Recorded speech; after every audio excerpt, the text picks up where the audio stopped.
come to Bonjour à tous et à toutes, je vous présente une nouvelle recette. C'est une pâte tarte rustique sans gluten. Pour cette recette, il vous faudra une pâte brisée sans gluten, en sachant que vous pouvez utiliser de la pâte brisée classique ou tout ce que vous avez ou ce que vous voulez. 2 courgettes que j'ai coupées en rondelles, du sel, un boursin cuisine, de l'ail des ours en poudre, un œuf,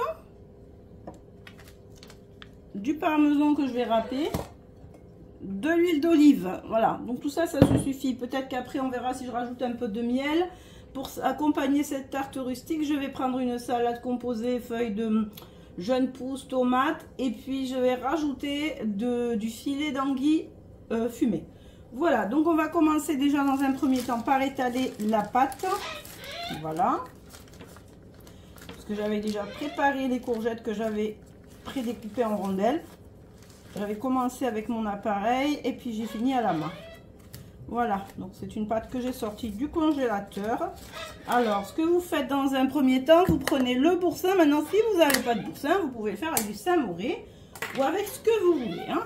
Vous pouvez aussi mettre de la moutarde. Moi, ça m'arrive de faire la moutarde. Voilà. Donc, voilà.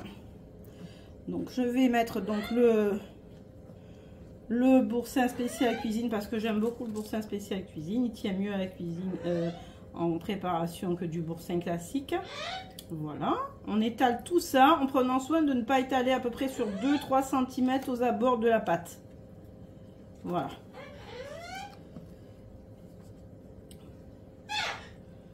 Voilà.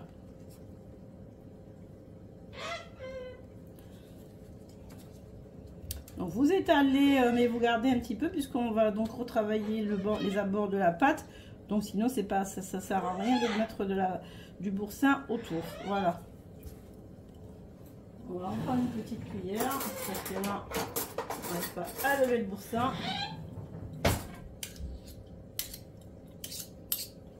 Voilà. Je remets ça au frais. Bon, je l'ai sorti un peu plus tôt pour pouvoir le travailler facilement. Nous allons prendre donc les courgettes et nous allons les disposer. Après, vous les disposez comme vous voulez, hein. Moi, ça m'arrive que je les dispose comme ça en tas parce que je trouve que ça fait joli, ça fait un peu rustique puisque c'est une tarte rustique à la base. C'est pas une tarte pâtissière, hein. Voilà, donc on étale. On étale, on étale.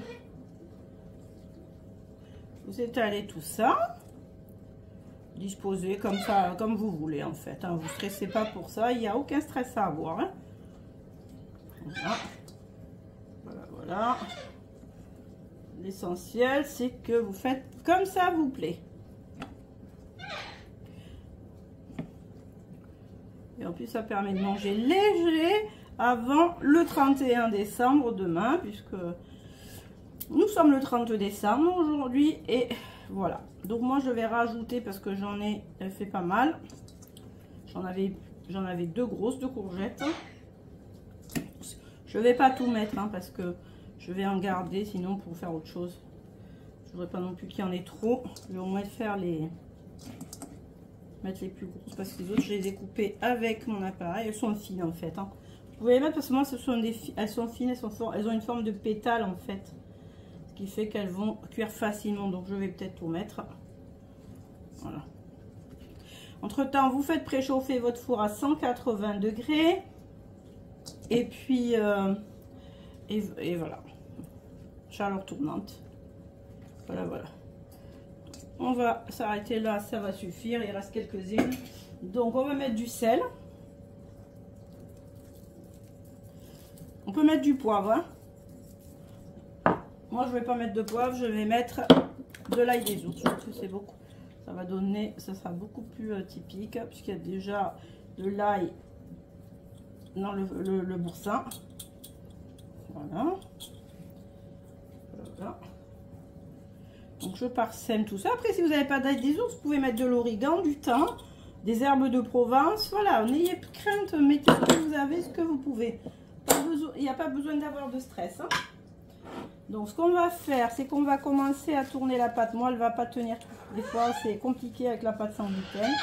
Donc vous faites des rebords comme ça. Parce que des fois, elle casse, et surtout quand elle sort du congélateur. Voilà. Voilà.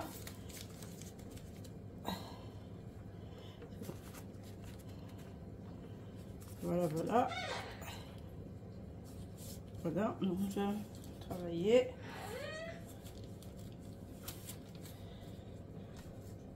Voilà. Donc je vais râper du parmesan directement dessus.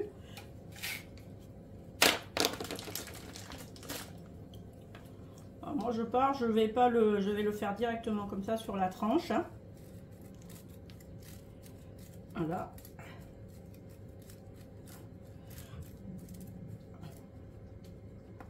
En plus comme c'est du parmesan qui est en morceaux, donc il a plus de goût. Gustativement, il a plus de goût que le parmesan déjà acheté râpé.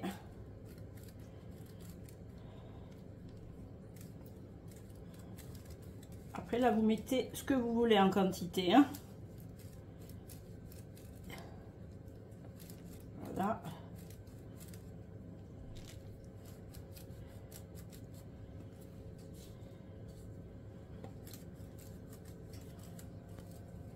Voilà. Oh mince, j'ai perdu mon parmesan qui s'est cassé. C'est pas bien grave, on va continuer. On va remettre ça là.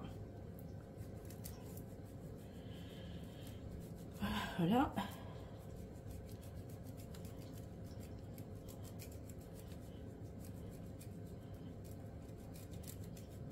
Voilà.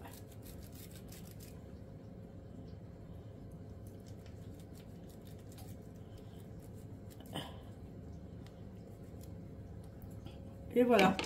Donc ce que je vais faire, je vais ouvrir ma bouteille d'huile d'olive. Là, je voulais vraiment mettre que de l'huile d'olive pure.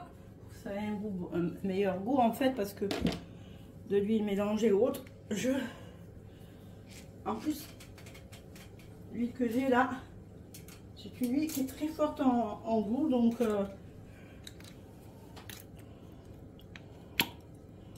voilà. Donc on va je vais donc parsemer d'huile d'olive. Voilà. Puis ce qui est bien dans la bouteille, c'est qu'elle a le bec verseur, ça évite d'en mettre trop. Voilà.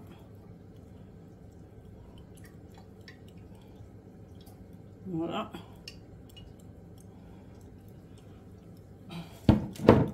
Je vais rajouter, je trouve, un peu de parmesan. Voilà, parce que il n'y en a pas assez. Comme à la maison, on aime bien le fromage, surtout la famille. Moi, j'en mange pas trop, mais il faudrait, parce qu'avec mes problèmes d'os et de cancer, donc il faudrait que je mange beaucoup plus de calcium. Voilà. Voilà. Donc, je vais prendre un jaune d'œuf. Moi, je vais un petit peu, comment dire, dorer les bords. Bon, je le fais pas, mais des fois, c'est pas très joli. Alors là, je vais le faire.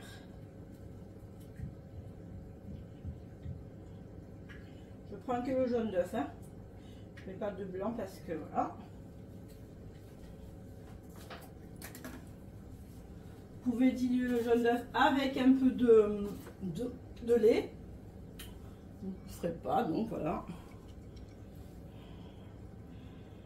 Là, voilà, voilà, voilà. Dorer, ça va permettre de faire dorer.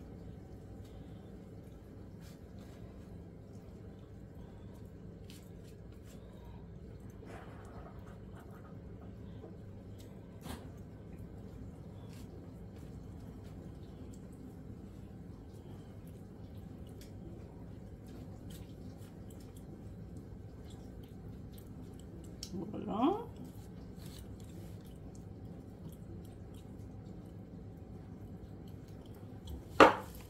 Ce qu'on peut faire, si vous voulez aussi, c'est mettre un peu de... Ça, je le mets pas forcément. Un peu de miel, comme ça, vous parsemez si vous voulez. Un goût sucré. Alors, par contre, ce que je vais faire aussi, c'est couper une partie des feuilles parce que on avait mis un tapis de cuisson dessous. Voilà. Et vous faites cuire à peu près une trentaine de minutes. Bien sûr, vous surveillez la cuisson. Vous verrez, contrôler, puisque tous les fours ne cuisent pas de la même façon. Vous n'avez pas tous les mêmes modes de cuisson. Et voilà, et voilà. Mais je me répète. Et là, vous mettez au four entre 30 et 45 minutes. Et je vous montre le résultat à la fin. Comme je vous l'ai dit, je vais donc accompagner ma tarte rustique aux courgettes et au boursin avec de la salade. Donc j'ai de la salade, des tomates cerises, de l'avocat en cubes que j'ai acheté chez Carrefour d'ailleurs, de la truite fumée, voilà, que Carrefour anti-gaspi, je vous montre pas mais qu'on trouve très peu, rarement, du basilic, ça sera pour décorer la tarte. Et voilà, voilà. Donc comme je vous ai dit, de la salade. Après j'en ai d'autres, hein. Je vous montre que le dernier. Voilà, voilà. Alors là on attend que ça cuise et je vous montrerai tout ça à la fin. Voilà, donc la tarte est cuite. Que de vous dire de plus? Bah non, là attendez. Un truc qui est mouillé, ça me plaît pas.